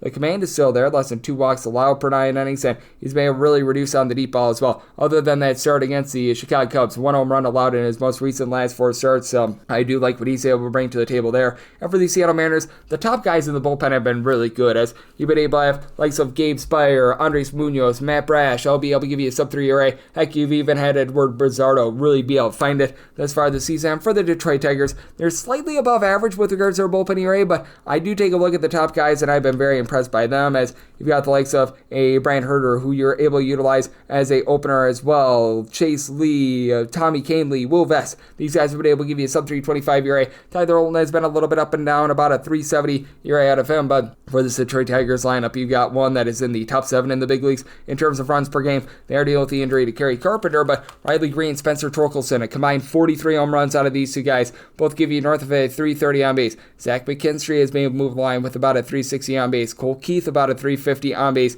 Dylan Dingler doing a nice rock solid job of finding way on base as well. So really like what these guys are bringing to the table. Flip side, you've got yourself a Seattle Mariners bunch that has been very rock solid with their offense. They're a top 8 team with regards to runs per game away from home, as big dumper Cal Raleigh entered in the day on Friday with 36 home runs. He's right now pacing to perhaps be able to set the American League record for most home runs in a season. And then we've had Randy Arozarena just go berserk recently, and Jorge Polanco between 14 to 15 home runs apiece. In the case of both of these guys, between about 245 to a 255 average, with Arozarena now up to a 354 on base. They did have to DFA Rowdy Tellez because he wasn't giving you any average, but Julio Rodriguez, he's been able to give you a double figure amount of bombs as well. So it's a very interesting circumstance, but I do think that Casey Mize goes out there, gets the job done, and I do think that this game is going to involve both of these pitchers give up a little bit more. I do think that there's a bit of regression against 2 very good offenses, so some might tell it at 8.3. I like the over and the money line here of Detroit, 963, 964 on the card. The Cleveland Guardians are on the road. They're facing off against the Chicago White Sox. Sean Burke is on the bump for the Southsiders, and Tanner Bybee goes for Cleveland. Cleveland is a favorite of any between minus 142 and minus 150, plus 122 to a plus 132 is that number. On Chicago, 8.5 is the total. Over and under both at minus 110. Did some I told it at 8.4. I do like the under. Now for Tanner Bybee, he's providing a sub 275 ERA at home compared to a 540 ERA on the road. On the road has been giving up right around about 2 home runs per 9 innings, but the good news is he gets a face-off against a Chicago White Sox team that they have not been doing a good job of putting back to ball all season long. This is a Chicago White Sox unit that is in the bottom 3 in the big leagues in terms of home runs on a per at-bat basis and in terms of total runs per game. Andrew Benintendi, Miguel Vargas have both been able to give you 10 home runs as far this season, but these 2 guys are just pretty much a part of a cavalcade of different guys that are all hitting a 225 or lower for the team. These 2 guys, Brooks Baldwin, Austin Slater, Luis Robert, Vinny Capra, Joshua Palacios, Josh Rojas, all these guys hitting for not a lot of average and not a lot of power. You've had Lennon Sosa be relatively solid. He's hitting for about a 272, but a 293 on base. You've had Mike Tauchman also be able to move the line with a 380 on base, but additionally, this is a White Sox bullpen that has been that great themselves. They're in the bottom 10 in the big leagues in terms of their bullpen ERA, despite the fact that Dan Altavia and Steven Wilson have been able to give you a sub-2 ERA. Tyler Alexander as a long guy has actually been pretty solid as well, but you got the likes of Jordan Leisure, Grant Taylor, throwing their Wolfman Gonzalez in the few appearances that he's made thus far. Brandon Iser, a lot of guys that are providing north of 4 ERA. And then for the Cleveland Guardians, this is about a league average bullpen after last year. They were number 1 in the big leagues in terms of bullpen ERA, but Emmanuel Clase seems to be locking it a little bit more. Hunter Gaddis feels like a little bit of a lost cause right now. He has not been so amazing, but you've been able to get back Eric Zabrowski off the injured list. He and Nick Enright have been able to supply a sub 275 ERA. Colby Allard as a long guy has been pretty solid as well. And you might need him because you just never know what you're going to be able to get out of Tanner Bybee because he has been inconsistent on the road. But Sean Burke has been really a roll of the dice for the Chicago White Sox recently as well. As he's not necessarily a high strikeout guy, but he's been giving up quite a few walks this season. As for Mr. Sean Burke, he's got an ERA that is in that neighborhood about a 440. Fielding independent is a skoja bit higher because he's is only getting about 7.3 strikeouts per 9 innings, 4 walks, and 1.6 home runs per 9 innings for a 5.22 fielding independent. I do think that with the Cleveland Guardians, even though it's a very top-heavy lineup where you've got Jose Ramirez, who's giving you 17-plus home runs, hitting darn near 300, and then you've been able to have Steven Kwan hit just below 300, that they are going to be able to get to him a little bit. Now, for the Cleveland Guardians, just so many guys that are not hitting for average at the bottom of the fold. Brian Rocchio, Kyle Manzardo, Daniel Schneemann, Lane Thomas, Will Wilson, David Fry, John Kenzie Noel, all these guys hitting at 215 or lower, to the credit of Manzardo, 13 home runs thus far this season. But even with that, I do think that the Guardians go out there, get the job done. I did set them at a minus 148. Would rather take a chalkier money line rather than the run line with the Guardians, but looking there, and I'm going to be looking at this 8.5 under, 965, 966 on the card. The Boston Red Sox do play OC Tampa Bay Rays. The Wizard of Boz, Shane Boz, goes for the Rays, and Garrett Crochet is on the bump for Boston. 8 is the total, over and under about the minus 110, minus 175 to minus 190 is that number on Boston. Between plus 152 to a plus 164 is that number on the Rays. And for the Red Sox, I did set them at a minus 208 on the money line, so I'm going to be looking to actually their run line, because if you're willing to lay a run half, obviously this is a FanDuel opener, so you're not necessarily getting the world's best number, but you find that at a plus 110. I was willing to go up to a minus 109 here for Garrett Crochet. It just continues to be an absolutely magnificent season for him. I recognize that he gave up a few runs in his last start against the Washington Nationals, but overall, he's done a nice job of just being able to go out there and dominate. His ERA is right around about a 239. Strikeouts per 9 rate is touched right around 11.5, 2.5 walks allowed per 9 innings, a 250 fielding independent. He has been very good thus far this season. And then for the Wizard of Oz, it's been a case where he has been very ineffective. I think that he's better than what his numbers would indicate. He's right now got a 4.34 ERA. Strikeouts per 9 rate is just at a 9 right now, but the 3.3 walks per 9 innings have been a little bit costly, but he seems to have found something of late. 3 earned runs or fewer allowed in 4 out of his last 5 starts, albeit 3+ runs allowed also in 3 out of his last 4, so you're able to take a look at that one of 2 ways. And he does have to face off against a Boston Red Sox lineup that does find themselves in the top 8 in the big leagues in terms of runs per game, with Wilder Abreu wiling out. He's been able to give you 18 home runs, and he is supplying the team with a 255 average. Jaron Duran is hitting about a 260, and Ceddanne Rafaela about a 270 with 12 home runs. You've had 15 bombs out of Trevor Story after a miserable start to the season. He's really been able to pick it up. And then the mix and match guys like a Rob Revsnyder, Abraham Toro, and Rami Gonzalez all hitting at least a 270. Masataka Yoshida is now coming back in the fold as well. So you do have to like that for the Boston Red Sox. And it's a Red Sox bullpen that has been solid. They're in the top 12 in the big leagues in terms of bullpen ERA. They don't really have anyone other than Aroldis Chapman that's going to blow you away, but he has been amazing at the closer's role. Sub 125 ERA with 13.5 strikeouts per 9 innings, but the mix and match guys, Greg Weiser, Justin Wilson, Garrett Whitlock, who's able to be a long guy, give you a sub 3.5 ERA. They've been able to do a rock solid job. And for the Tampa Bay Rays, if you look at the overall bullpen ERA thus far this season, it's not anything that's going to blow you away. Entering into Friday, they were hovering right around about 16th with that regard, but it is still a bullpen that has some really good top guys. Eric Warze, Pete Fairbanks, Manuel Rodriguez, Kevin Kelly. These guys give you a sub 3.25 ERA. And for the Tampa Bay Rays, this team has been able to do an amazing job being able to put bat to ball, a top 7 team with regards to runs per game, with Junior Caminero and Brandon Lowe getting loud. A combined 42 home runs out of these 2 guys. Yandy Diaz over the last 45 days is hitting north of a 350. He's able to give you 14 home runs. And then you've got a guy in Jose Calabreo who's been able to give you 31 stolen bases, only getting you 227, but a 322 on base. Chandler Simpson is hitting for a 300. He's able to give you 26 stolen bags. Now, the likes of Taylor Walls, the catcher spot, Cameron Misner, you need to be getting a little bit more out of these guys, but overall it has been a Tampa Bay Rays team that has been able to do a rock solid job there. They are going to have to overcome the injury to Brandon Lowe, who landed on the injured list on Friday, but still, you've got plenty of power there. Did have to downgrade the Rays just a skosh for that injury, and I do think that Crochet goes out there, gives you a really good start. So with the Red Sox, I'm going to be willing to lay up to a minus 108 with regards to this run line, and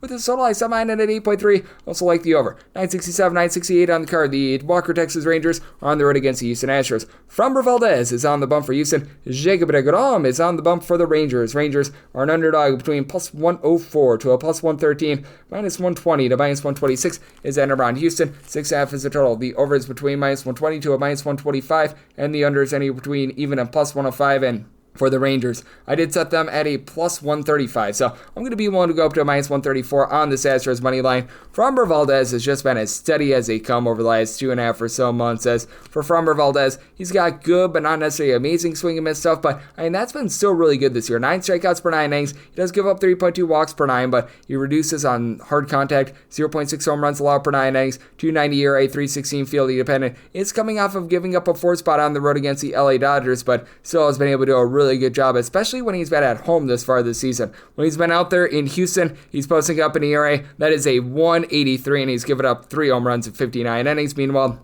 Jacob deGrom allowed more than 2 earned runs for the first time since the middle of April in his last start against the LA Angels. I do fear that there might be a little bit more regression coming, though, as well. He's been able to keep the ball in the yard, giving up 1.9 walks and 0.9 home runs per 9 innings, but still, his typical 11 strikeouts per 9 innings is down to about 9 strikeouts per 9 innings, so he is giving up a little bit more general contact. And with his streak of 2 or fewer runs allowed, he gave up 3 runs at his last start, so it's not like he was completely disastrous or anything like that. And to the credit of the Texas Rangers, this is a bullpen that since May 1st, a ranked number 2 in the big leagues in terms of their bullpen ERA, a sub 330 bullpen ERA with a lot of mix and match guys being able to come through. Jacob Latz has been a relatively solid long guy. Probably shouldn't need him in the start against Jacob deGrom, but still, you've been able to get a lot of production out of these shorter guys. You've been able to have someone like a Chris Martin be able to come in there, give you a sub 250 ERA. Cole Winn has actually been very good in a short relief role. Sub 2 ERA. Sean Armstrong has been relatively solid as well. Jacob Webb is starting to come along for the ride as well, but for the Rangers, the issue has been the offense all season long.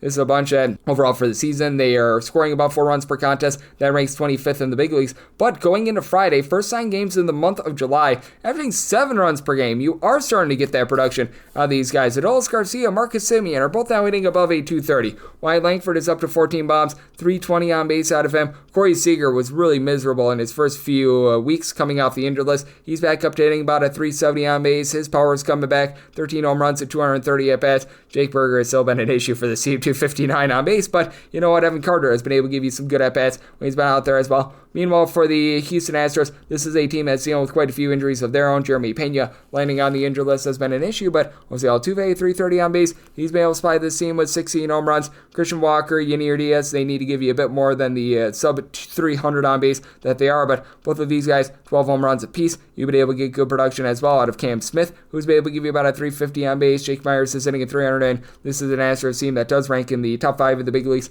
in terms of their bullpen areas. You've got the Bryants, Brian King, Brian Abreu, along with Steven Okert, Bennett Sosa, Josh Hader, Sean Dubin, who've all been able to give you sub 3 ERA. I do think that Valdez goes out there, gets the job done here. Semi-total at 7.2. Do you think that the 6.5 has just gone a little bit too low? So I do like the over, and with the Astros, I like them on the money line. 969, 970 on the card. The Athletics are going to be playing against the Toronto Blue Jays. Kevin Gausman is on the bump for the Jays, and it is Jacob Lopez on the bump for the Athletics. 10.5 is the total, over and under both at minus 110, and for Gausman and the Blue Jays, they are a minus 150 to a minus 157 favorite. Between plus 128 to a plus 136 is that number on the Athletics, and I did set the Blue Jays at a minus 133 on the money line. Right now, seeing that plus 135, that leads me to taking a shot on the Athletics, and I recognize that Jacob Lopez in a few of his starts hasn't necessarily been able to give you a ton of length, but for Jacob Lopez, his swing and miss stuff has been really good. 4.26 ERA. His strikeouts per 9 rate is currently an 11.4. He has given up 4+ runs at each out of his last 2 starts, but in that start against the Tampa Bay Rays, some of those were unearned runs. And for Jacob Lopez, he and the Sacramento A's have both had some very interesting home and road splits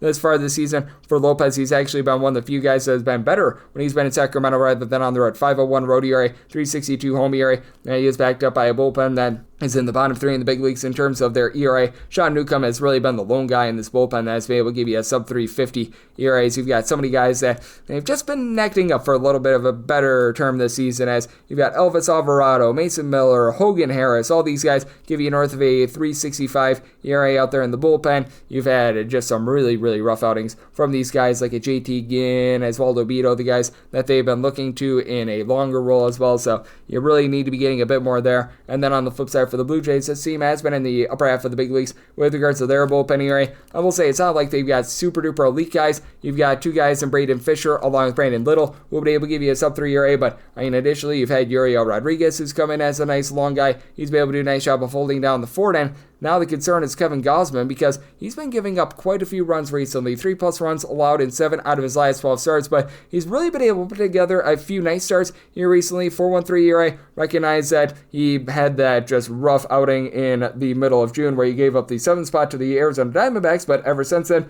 4 runs allowed in his last 3 starts, but the walks are a little bit up as well. 7 combined walks allowed in his last 2 starts, and overall for the season, he is giving up right around about 2.8, 2.9 walks per 9 innings. His swing and his stuff is a little bit down. He's only getting about 9 punch-outs per 9 innings, so a little bit of a concern there, but has actually been a skoge a bit better when he's been on the road. 4 home runs allowed in 54 innings for the Blue Jays. This has also been an offense that has been scoring less than 4 runs per game when they've been away from home. They're a bottom 8 team in the big leagues with this regard, but they're really starting to find it on offense. Don't call his name, Alejandro Kirk, along with Ernie Clement. Both of these guys hitting north of a 290. You'll be able to get some good power out of Addison Barger, Bo Bichette, and Vlad Guerrero Jr. Up to 12 home runs. You expect Guerrero to give you a little bit more power, but still is giving you a 382 on base. And George Springer, talk about finding the fountain of youth. 375 on base, 16 home runs. He's been rock solid. Even with Anthony Santander out, it's not like he was doing anything. Nathaniel Lukes has been able to give you 370 on base, top to bottom. This team is doing a nice job of being able to find a way on. And for the Athletics, this team has been relatively average to slightly above average with regards to their offense. Tyler Soderstrom, Brent Rooker combined 35 home runs after a white-hot start to the season. Soderstrom has fallen off a little bit with regards to his power, but Jacob Wilson, I know that he's been in and out of the lineup the last few days, but he's been able to 335 for this unit, so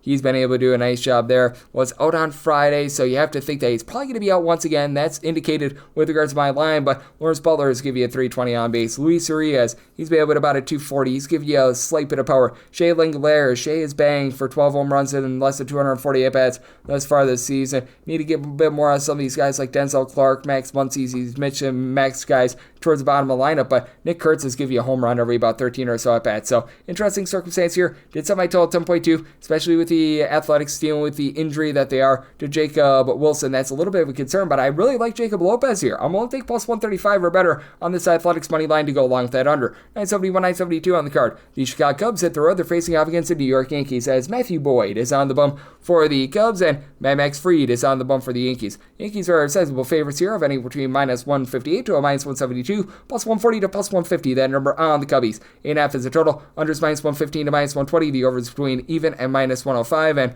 if you're interested in laying a run half with the New York Yankees, obviously a FanDuel opener here. That is a plus 126. And if we can get to a plus 125, I'd be willing to take a shot there. With the Cubs, I would need at least a plus 155 to take a shot on that money line. So this is a little bit of wait and see mode. When it's all said and done, I'm thinking I'll probably be able to get that plus 155 on the Chicago Cubs because Max Fried has been magnificent and the Yankees are very much a public team. But really, both of these teams are public teams if we're calling it what it is. But for Max Fried, 227 ERA, but he is not necessarily a high swing and miss guy. About 8.4 strikeouts per 9 innings. That's solid. He's given up just 1.8 walks and 0.7 home runs per 9 innings, but he do fear a little bit of regression. 3+ runs allowed and now 3 out of his last 4 starts, albeit quite a few of those starts have been on the road, but you do now have to go up against a Chicago Cubs lineup that is number 1 in all of baseball in terms of runs per game. It's just 1 through 9. This is a lineup that is not giving you a break whatsoever, as you've got Seiya Suzuki along Pico Armstrong, both up to 25+ home runs going into the All-Star break. It's been magnificent what we've seen there, but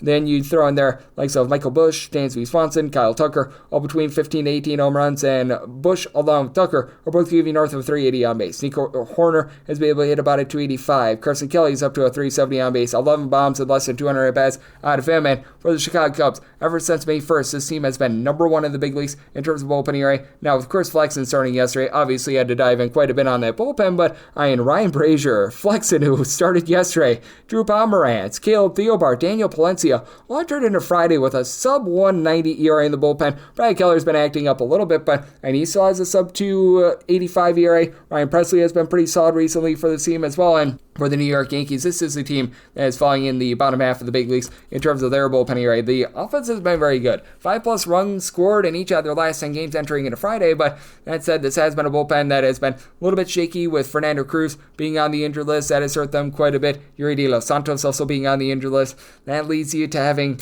Tim Hill is giving you right now a sub 240 ERA, and he's pretty much a lone healthy reliever that entered into Friday with a sub 3 ERA. As Luke Weaver has been pooping the bed recently. Ian Hamilton has been a little bit shaky. Scott Everest, Mark Leiter Jr. These guys are just not cutting it, but the New York Yankees lineup certainly is. Giancarlo Stanton was able to hit a home run about 48 or so hours ago, so that helps out the team quite a bit. And then got a lot of guys hitting between 13 and 17 home runs. Cody Bellinger, Jazz Chisholm, Austin Wells, Ben Rice, along with Trent Grisham. Rice and Wells need to do a better job of finding a way on, but about a 355 on base out of Trent Grisham. You've had Aaron Judge be amazing with 460 plus with his on base, 34 home runs thus far this season, but they do need to get more out of Paul Goldschmidt. Since the beginning of the month of June, he's been really just starting to regress a little bit. His on-base percentage has been lower than a 300, so they're going to need to get a bit more there, and obviously DJ LeMahieu is not going to be appearing for the team anymore, but that said, with the Cubs, if I can find a plus 155 or better, I will be looking at them on the money line, and it's what I would be looking for rather than a Yankees run line, just because I am quite a bit of a believer as well in Matthew Boyd, much like Max Fried, not necessarily a high swing and miss guy, but you know what, he's getting enough swings and misses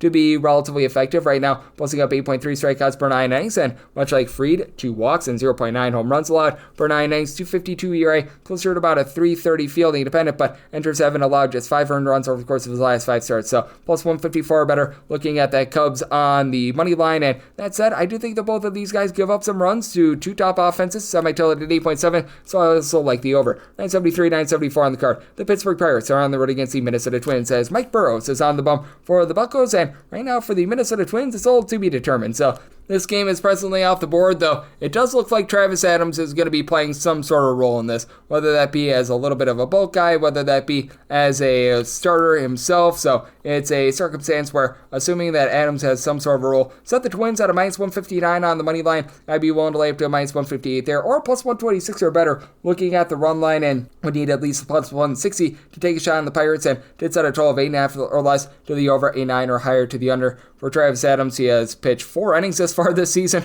for the Minnesota Twins, and he's given up 5 runs and 9 hits in those 4 innings. If you look at what he was able to do at the minor league level, it's not necessarily going to blow you away. It's not necessarily off-putting. 368 ERA, not a high swing and miss guy, 8.2 strikeouts at 2.8 walks per 9 innings, but was able to induce soft contact with St. Paul, and he was primarily utilized the bullpen himself. So this is not a guy that's going to give you a bunch of length. You have to think that even if he does get some sort of a start, that's going to be really a piecemeal effort from the Minnesota Twins, a Twins bullpen that does rank in the bottom 10 in the big leagues in terms of bullpen ERA really since May 1st. But that said, you do have a Twins bullpen that the top guys have been very solid in. You've had Yohan Duran, Danny Kalum, both supply a sub 175 ERA. Louis Varland has been very solid as well. Brock and Roll Stewart, he's giving you a sub 3 ERA. So the top guys have been good, but then you get into like stuff Griffin Jacks, Justin Topa, Cole Sands, Anthony Michevich. That's not been great, to say the least. And for the Minnesota Twins, offense is starting to elevate a little bit more. Byron Buxton has been incredible this year, 340 on base with 20 home runs, and then you've got a trio of guys between 11 and 12 bombs, and Harrison Bader, Cody Clemens, along Trevor Larnach. You've had Clemens not necessarily provide a lot of average, hitting just a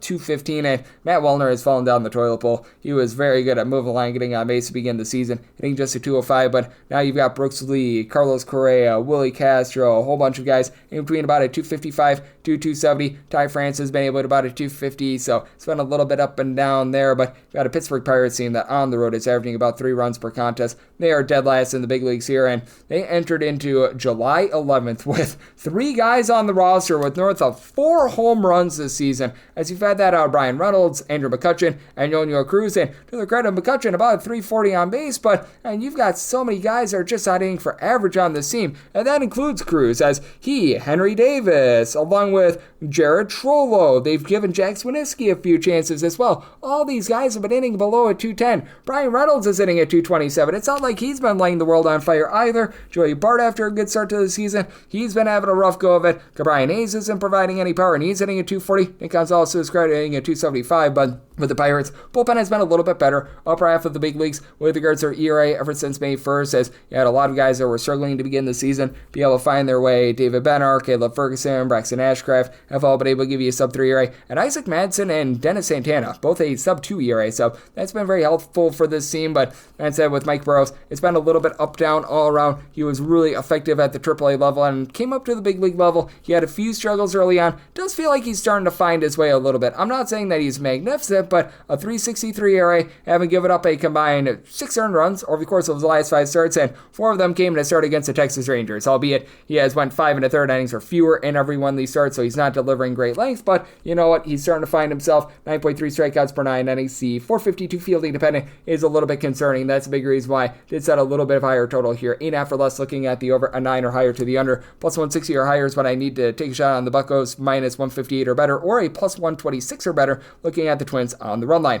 975, 976 on the card. The Miami Marlins at third, they're facing off against the Baltimore Orioles. Trevor Rogers is on the bum for the O's, and Jansen Junk hopes to not pitch like his name for the Marlins. Marlins are currently between plus 135 to plus 142 dogs, minus 153 to a minus 160 is at around Baltimore. 9 is the total, over and under both at minus 110, and I'm going to be willing to take a shot on the under. Now, I recognize that both of these guys might be doing for massive regression because these are two unheralded guys that have had massive seasons. Jansen Junk, he has made 9 total appearances, 4 starts, 3.12 ERA, but a 2 fielding independent. He has given up 1 home run and 4 walks across 43 1/3 innings. He has been absolutely magnificent. And then Trevor Rogers, he was terrible at the AAA level. He's come up to the big leagues in 5 starts, 20 2/3 innings. He's given up 1 home run and a 1.57 ERA.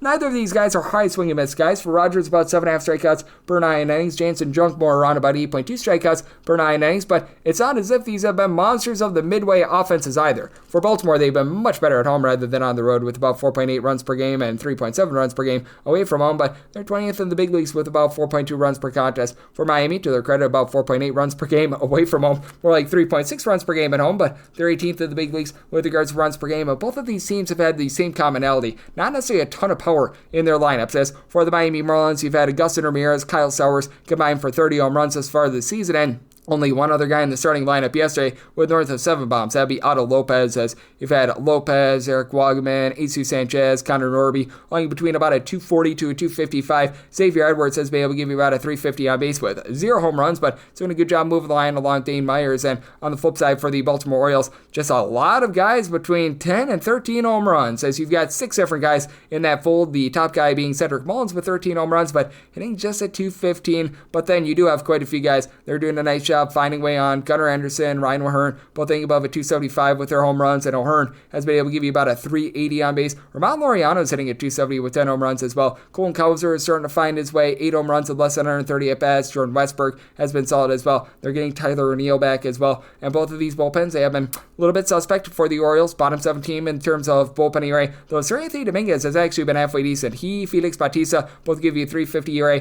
They did DFA Brian Baker, so he's out of the fold for them, but they've had Yernier Cano really act up for this team with north of a 4 ERA. Matt Bauman, whenever he's been out there, has been, bowing to the fact that he's giving up a lot of runs. And for the Miami Marlins, you've had Ronnie Enriquez be able to give you some good innings, along with, as well, Anthony Bender. These guys are giving you sub 350 ERA. Mike Picard's actually been a relatively good long guy as well, but Tyler Phillips, north of 380 ERA. Calvin Fauché has had his issues as well, so it's a very interesting circumstance. At a plus 138 or higher, I'm willing to take some junk in. I'm willing to take the Marlins on the money line, and I'd like the under as well, so I might tell it 80.6. 977, 978 on the card. The New York Mets are on the road against the Kansas City Royals. Michael Lorenzen is on the bump for the Royals, and Juan Frankie Montas is on the bump for the Mets. And the Mets do find themselves as mid-sized favorites, minus 120 to minus 126, between plus 104 to plus 113. Then around Kansas City, with the total being 9.5. Under is minus 115, and the over is minus 105. And for the Metropolitans, I did set them at a minus 104, so getting plus 105 or higher, I'm going to be able to take a shot on the Royals on the money line.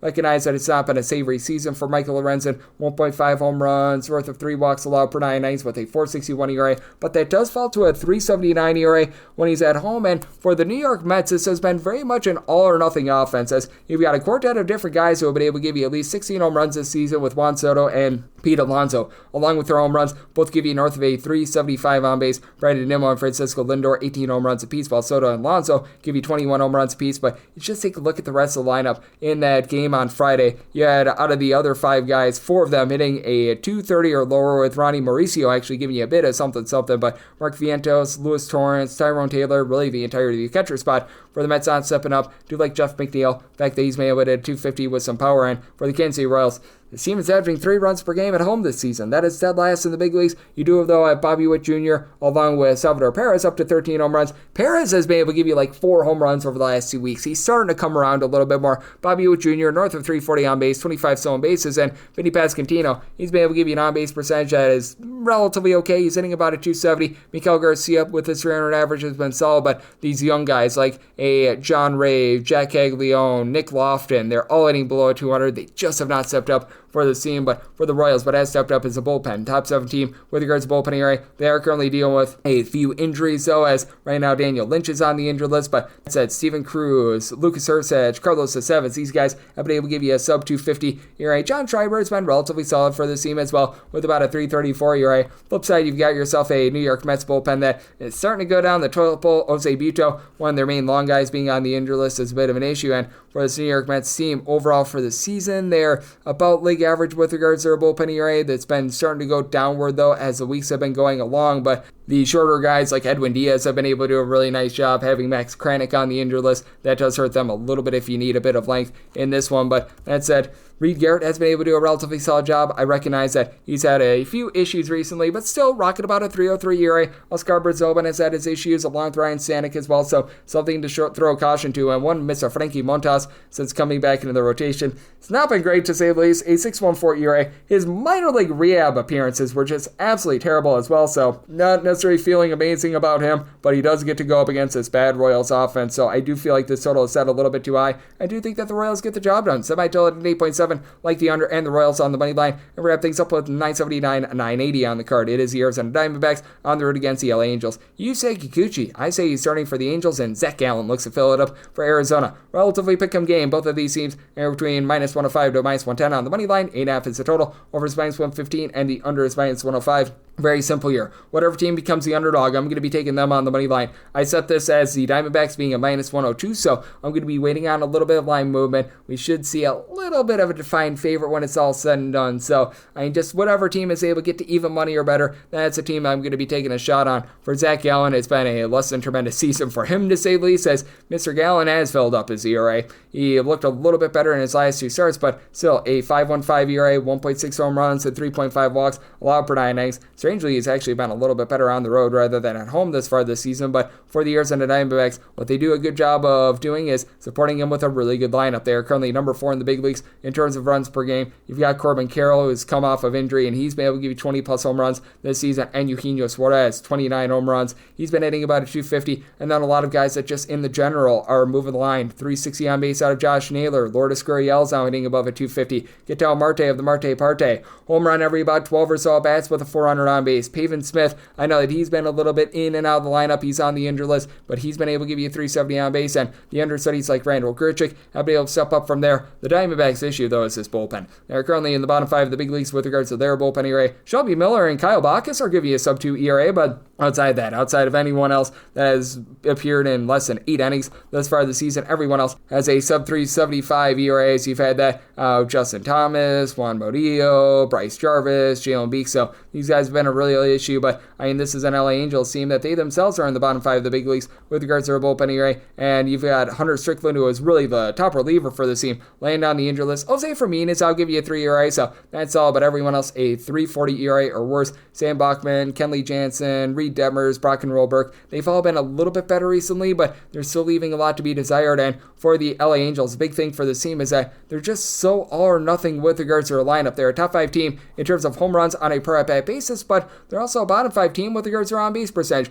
Logan O'Hoppe has been able to give you 17 plus home runs, but he's also giving you less than 275 on base. You're not so happy about that. Now, Joe Adell is setting fire to the rain. 18 plus home runs. He's been able to about a 250, so he's been able to round into form, but even someone like a Mike Trout is hitting below a 238. He's been able to give you some good power with 16 home runs, but I mean, he's hitting at 229 for this bunch. Luis Rengifo at 268 on base with 4 home runs. That's not cutting it. Taylor Ward is getting on base a little bit more, and he's been able to give you 21 home runs, and Nolan Schudel has been able to give you 355 on base as well, but very interesting spot. I do think that both of these teams are going to yield some runs. Semi-total 9.1, so I'm out on the over, and again, whatever team becomes the underdog, that's who I'm taking on the money line, and that'll wrap things up for the Saturday edition of the Baseball Betting Show, now part of the VSiN Family Podcast. If you do like hearing from this fine podcast, Baseball Betting Show. You're able to subscribe wherever your podcasts, Apple Podcasts, Google Play, Spotify, Stitcher, and TuneIn. If you have a question, comment, segment idea, what have you for this podcast, you do have one of two ways we offer those in. First one is my Twitter/X timeline at gunit_D1. Keep in mind letters EM. Name me does not matter, so as per usual, please do send these into the timeline.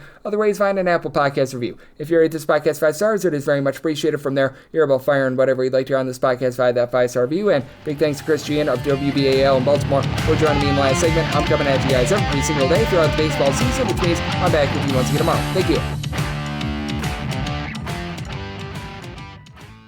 This is an ad by Regain Couples Therapy and features real testimonials.